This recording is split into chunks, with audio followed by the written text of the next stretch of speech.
Nancy. We have such an accomplished guest. Her name is Wendela Whitcomb Marsh. She's an award-winning author. She is a board-certified behavior analyst, and she is an adult autism assessment specialist.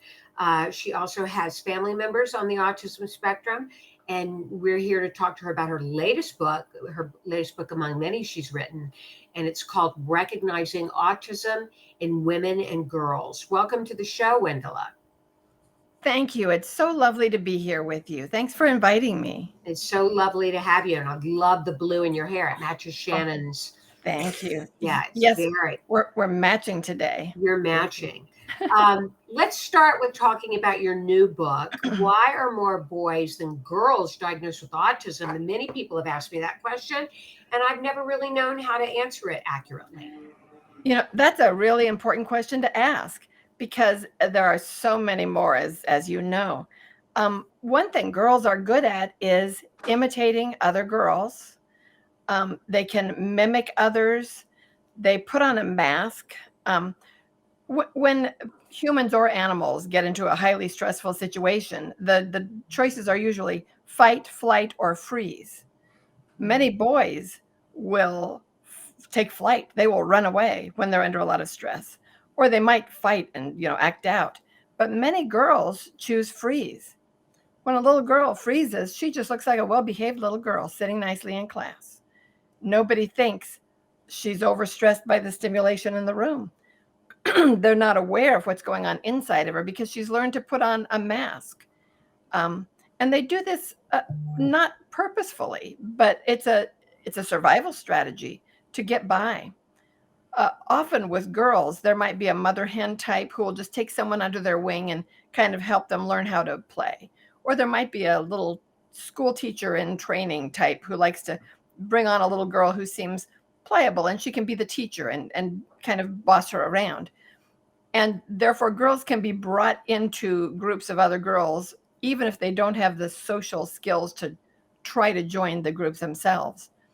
Whereas boys aren't usually that type of kids. They're not looking for someone else to mother hen, as it were.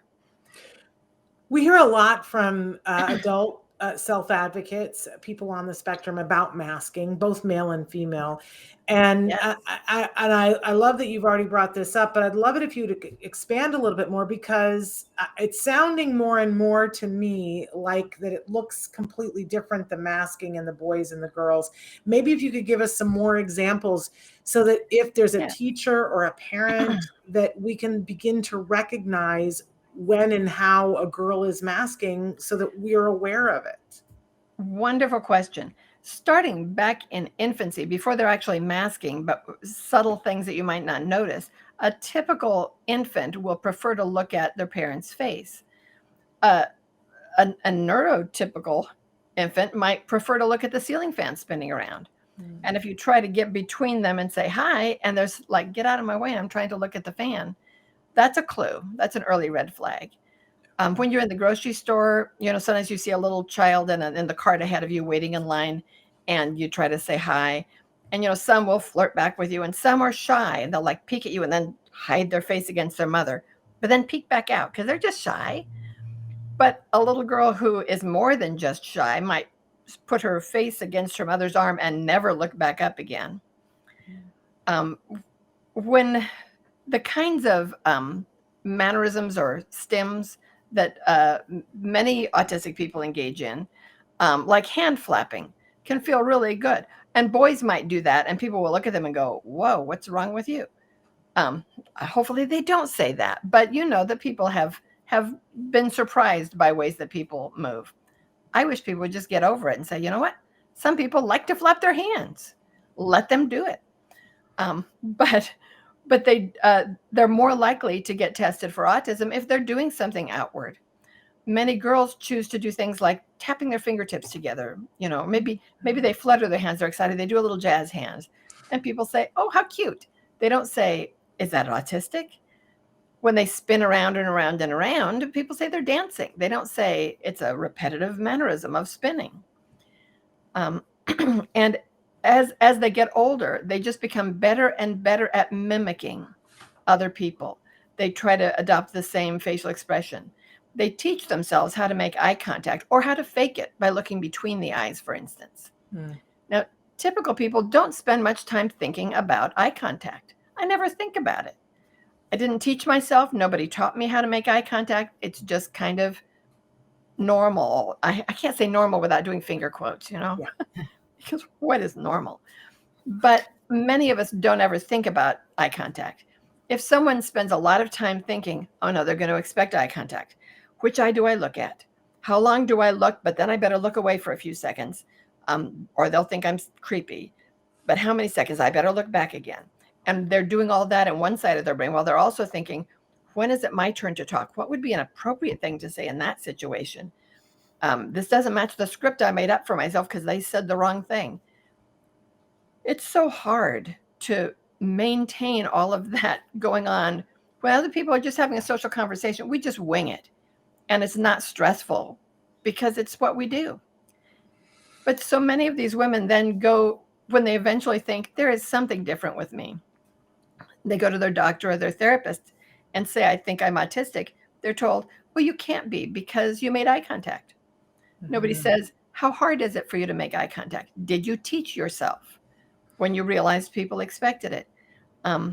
So those questions behind what looks like typical behaviors don't get asked usually. And that's why I wrote this book. I'm hoping that women won't get told, oh, you can't be autistic, when they believe that they might be.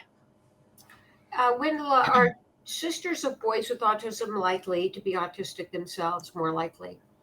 Oh, good question. It does run in families, as we know.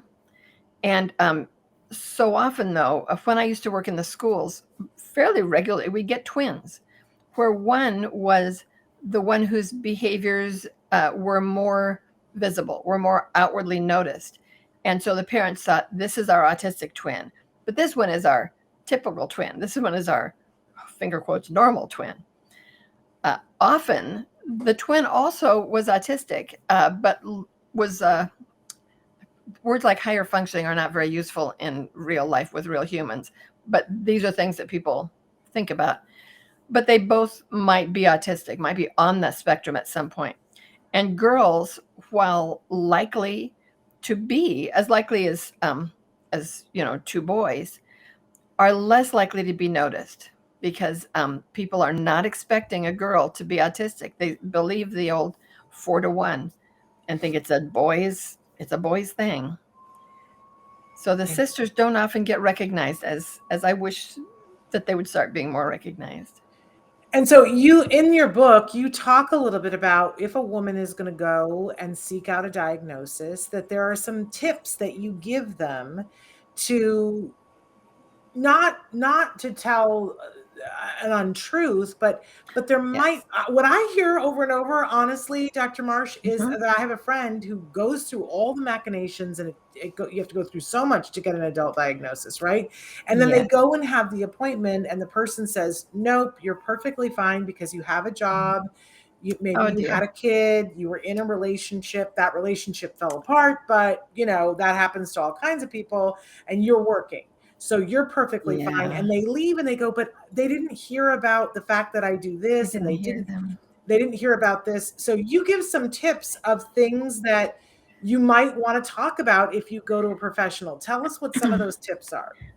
Well, I would lead with, in talking to the doctor, I would lead with I'm sure you're aware that autistic women mask and that they look different from males, and that autistic people get married. I was married to an autistic man for 27 years. My late husband, we didn't know that he was autistic when we got married. You just fall in love. But yes, autistic people get married and they fake eye contact if they can't make eye contact. So I think if she starts the conversation with, we know these things, and we know that there's masking, we know that autistic people can get married, and I have taken, maybe she's taken some online tests. There are a lot of quizzes and tests and things online that people can take that will give information. But to lead with all the things that you think that the doctor might turn you down for, and then to be, it's so hard when they've been masking to unmask in front of a stranger. But to be able to say, I am forcing eye contact right now, and it's very, very stressful for me. And afterwards, I'm going to have to lie down for 3 hours because that's how hard it is for me. But because I'm here in a doctor's office, I have taught myself I must make eye contact. But you need to know that's not normal for me. And after laying out who she is, then saying, and I think it's autism because here are the autistic traits. And women know how to go on the internet and read the DSM criteria. Now, the DSM-5 criteria does not mention can't be married, can't have a job. Right. It doesn't even say can't have eye contact. You can have eye contact and be autistic. So I hope that those tips will help women to get their doctors to listen to them before they say, and now I'd like you to test me for autism, now that I've shared these things about myself. Wendela, you have a section in the book sections that are entitled "In Her Own Words" from various authors. Who Yes. are these voices? Tell us about them and what you learned from those women. Oh, thank you. In every book that I write, I always include at the end of every chapter a little paragraph or a story or an anecdote written by actually autistic people, because I'm not autistic. I mean, I've learned a lot about it. I've lived with autistic people. It's my interest, it's my study and my career, but I'm not autistic. And that means I can't fully understand it the way an autistic person would.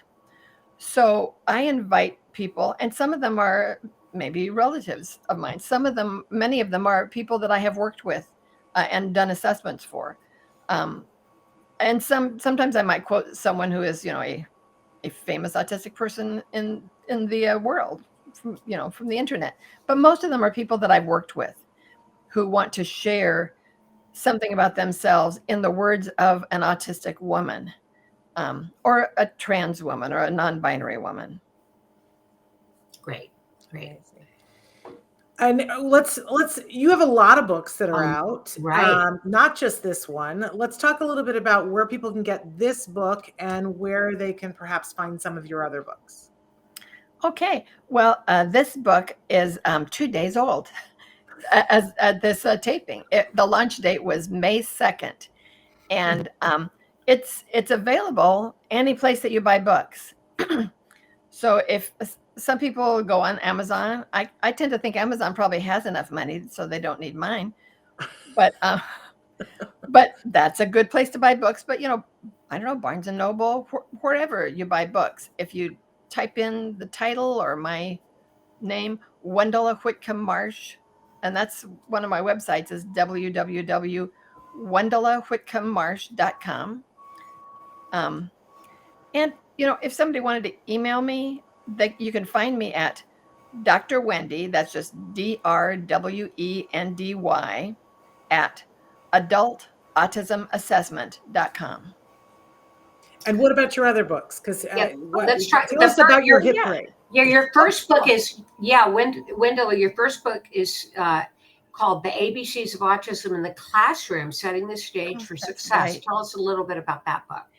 Yeah, when I first retired and started writing, I took early retirement. It makes me sound younger if I say I took early retirement. So my first 20 years, I'd been a special ed teacher. And then I became a school psychologist, and then a licensed educational psychologist, and then a board certified behavior analyst, although I never do ABA. But when I learned about behavior as just studying to become a BCBA, I thought back to my early years as a young teacher and all the mistakes I probably made. And if I had known then what I knew as a behavior analyst, maybe I would have done things differently. So I wrote that book kind of to my younger self and other teachers who find that they have autistic kids in their classroom, although the strategies work for all kids. So that was my first book, and I loved writing that. My second book is called Independent Living with Autism, Your Roadmap to Success. And I have to brag a little bit. That one won the what was the name of the award? It was from Chanticleer International Book Awards in the nonfiction, instructional, and insightful category. and it was the grand. That was it, grand. I'm thinking it was a G word. They got the grand. I should remember my awards better. It did receive the grand prize in its category, which was unexpected for me, but I was excited. And that one is for adults, and it looks at a lot of different areas where adults struggle. And for each chapter, for each situation, I have 5 fictional characters. I also had 5 fictional students in my first book, but these 5 adults, ranging from an 18-year-old high school senior to a 63-year-old retiree whose grandson just got diagnosed, each of them, of these autistic adults, addresses the issues or the challenges or the problems of each chapter in different ways, and find ways that work for them, because one person's solution is not everyone's. So I followed these 5 fictional characters throughout the book. I also co-authored a couple books, Autism Parenting Handbook with Dr. Ron Melmed. And while we were still writing that one, and we weren't done, that one took like a year. And then the pandemic hit.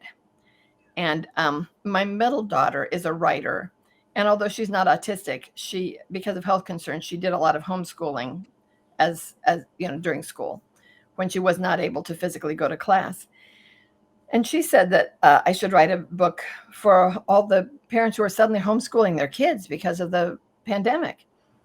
And I was like, well, I'm still writing this other book. And she says, they probably need it now. So I asked my publishers, Future Horizons, Inc. And they said, yes, please write it. And can you have it in 2 weeks? Well, having spent the better part of a year on another book, I asked Siobhan, my daughter, I said, will you write it with me? She was also an award-winning writer already. So she said yes. So we just threw ourselves into it. I would write for a few hours, then I would take a break and she would write, and then I would read what she wrote and she would read what I wrote. And by the end of 2 weeks, we had a little book called Homeschooling Autism Style. And it's out there. And the tips and ideas, yeah, there it is. Those tips are also good for, summer vacations and weekends and other activities that you might want to do with your kids, even though you're not homeschooling.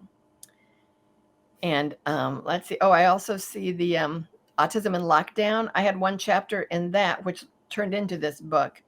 And hopefully there will be less of a need for that these days. Well, you are certainly prolific. You are a prolific writer, Wendela. I love to write books. It turns out that's the thing that I enjoy. I've got 2. Can I share my future books? Yes, please. I'd pitched an idea to my publisher about a book called Fixed Signals, for fixing mixed signals for neurodivergent couples. Communication support for that kind of a marriage or a couple, having been half of one of those marriages. And they said, oh, what a good idea. Let's call it Love on the Autism Spectrum and have it out by Valentine's Day. And I said, well, that's a different good idea. How about if I first write you a book called Love on the Autism Spectrum, all about dating? And then after we do that, then I'll write the book I wanted to write. And they said yes. So I'm writing 2 books. Well, one at a time. But both about couples, joining and becoming couples and dating at the beginning of one book. And the second book will be about neurodivergent couples who, face communication issues and surmount them. And you obviously learned a lot about that from your own experience. That's correct? I had the best husband in the world, so that probably helped. And he was autistic. So okay. Amazing. Now, do you still diagnose adults? I do. That's my day job. My afternoon job is writing books, but I see one client a day, and all I see is adults. Most of them are women, but I will also see men who come to me. However, once my new website, adultautismassessment.com, once it is live, I think I might have more clients than one a day. Yeah. And so I'm right now in a program learning to expand from a solo practice to a group practice. And I will be training other diagnosticians, other therapists, in how to use the tests that I've written, the questionnaires, that I've written a series of questionnaires because so many tests are written for children. And so many are normed on a predominantly male population because there was the belief that it's 4-to-1. So naturally, that's the way that they would norm it. And that's why girls are getting missed. So I have developed my own assessment tools. And my goal is to have a larger practice. My certification is international, so I can see people all over the world. I've had somebody in Australia, Spain, Canada. Do they have to come physically to where you are, Dr. Marsh, or can you do telehealth? I only do telehealth. That's all I do.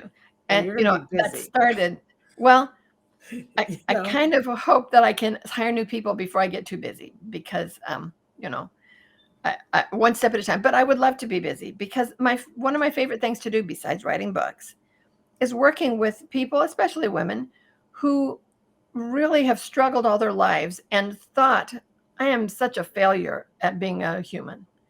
When in fact, they're not at all a failure. They're not failing at being a human. They're thriving as an autistic person in a world that is not meant, it was not created for autistic people.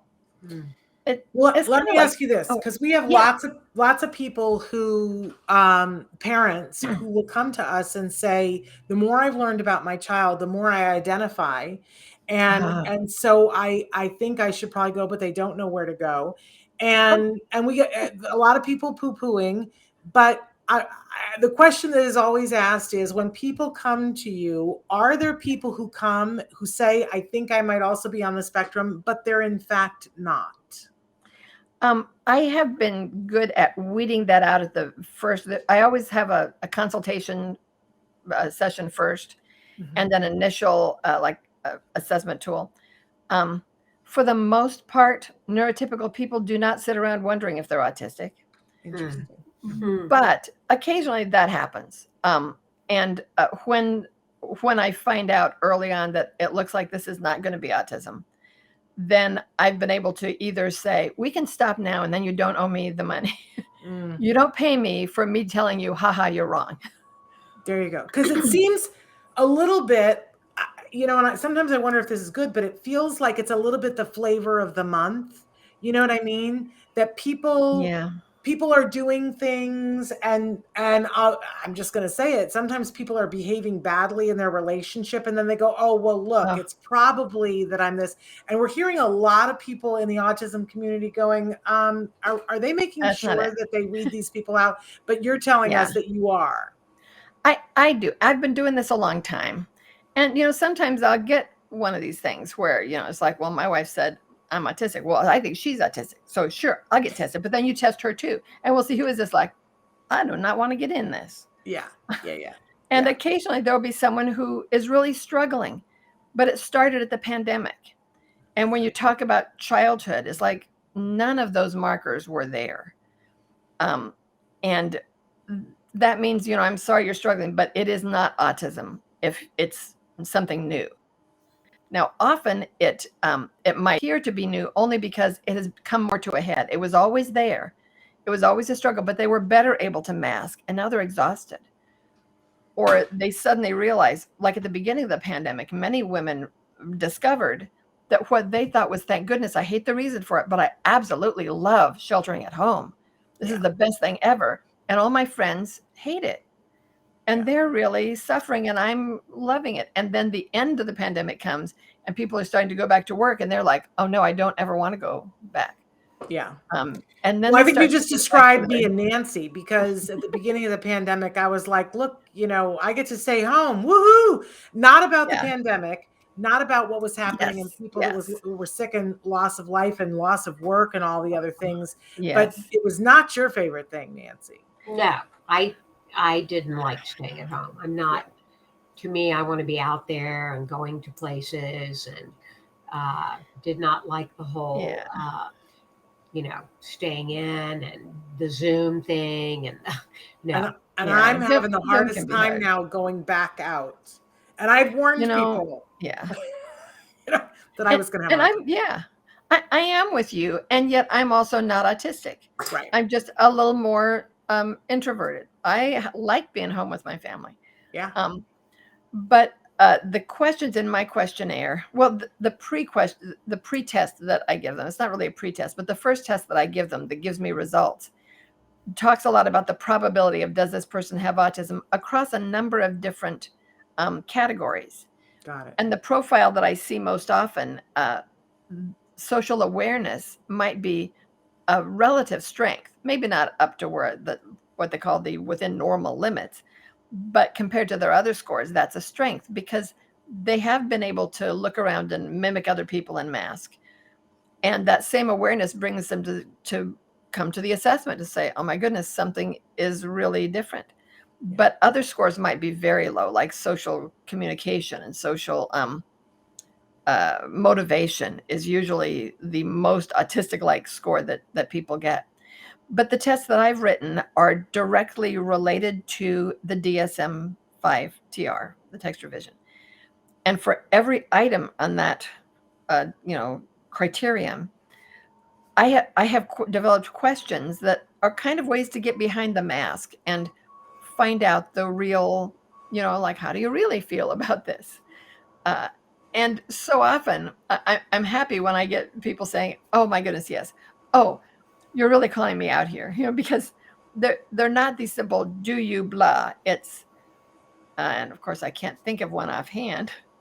Well, you and don't I want to give away shouldn't the be. secret I don't. sauce. Yeah, I don't want to tell all my. But questions. let's tell people, because people are going to want to Yeah. know. People ask me at least Yeah. 5 times a week, where can I go to get an adult diagnosis? And I never know where to Yeah. send them. So how are they getting a hold of you? Bring yes, Dr. Wendy, DRWENDY at adultautismassessment.com. There we go. It's on the screen And right both now. of those Dr. are okay. Oh, cool. Dr. Is it- Wendy at adultautismassessment.com. Amazing.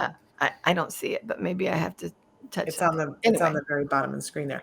Oh, And we'll make okay. sure that we put it in the you. comments underneath the video. So Oh, we're out of time, Yes, we are. unbelievably. What a great Well, this has conversation been we've lovely. had. Yes, It's been so great. lovely. Thank you for inviting me. This has been so much fun. And We've I would loved love to having you. talk to anybody that you send my way. I will just be All so right. happy to meet them. Well, I'm probably going to bury you in people. So Thank you. be ready. Well, All right. we'll find a way. Yeah. All right. Thank you to both of our lovely guests, Ava Lund from Special Spirit Ranch, and to Dr. Wendela Whitcomb Marsh. And Nancy, thank you to you as well. We are back on Monday, and on Monday we have Paul Carroll, who is the host of the podcast The Dadvocates. And so I'm really excited to be talking with him. Then on Tuesday, of course, we have Dr. Doreen Grampiche, and we've got an amazing week the rest of the week, but it all evades me in this moment right now.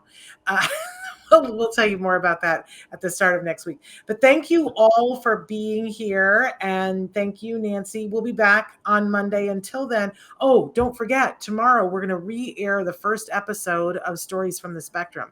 That's what's happening tomorrow. And if you haven't seen that, we really want you to support and throw some love at that show, because it's just showcasing talent on the autism spectrum. All of the segments are completely produced, directed, made by people who are neurodiverse. They're artists, and so that's a remarkable thing. We hope you'll check it out. But then we'll be back here live on Monday. Until then, give your kiddos a hug from me. And yourselves a hug from me. Thanks for joining us. Bye-bye for now. Bye.